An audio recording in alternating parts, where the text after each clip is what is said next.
Welcome to Kenton's videos. Enjoy the video.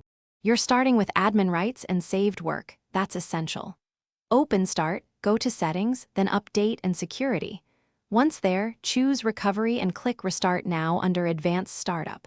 This tells Windows to reboot into a special environment instead of the desktop. Make sure you don't interrupt the restart. The system will present a blue options screen. If you want faster access, you can hold Shift while clicking Restart from the Power menu. Both methods lead to the same advanced boot options. Once the blue options screen appears, choose Troubleshoot to access deeper controls. Next, open Advanced Options. Here you see UEFI firmware settings and startup settings. Pick UEFI firmware settings if you need BIOS-level access, then click Restart to enter firmware.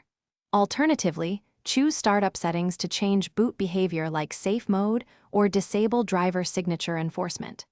After clicking Restart, Windows shows numbered options. Press the matching number or F key to select the boot choice you need.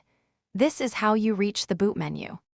When the boot menu appears, use the on-screen numbers or F12, F10, F2 keys to select your device. Different manufacturers use different keys. Choose the USB or optical UEFI entry to boot external media or select legacy entries for older devices. Once done, the machine will load your chosen device. If you can't access the menu, make sure Fast Startup is disabled and Secure Boot isn't blocking unsigned media. If that fails, try a full shutdown, unplug, then power on while pressing the vendor key repeatedly. Thanks for watching. Consider subscribing if we helped you.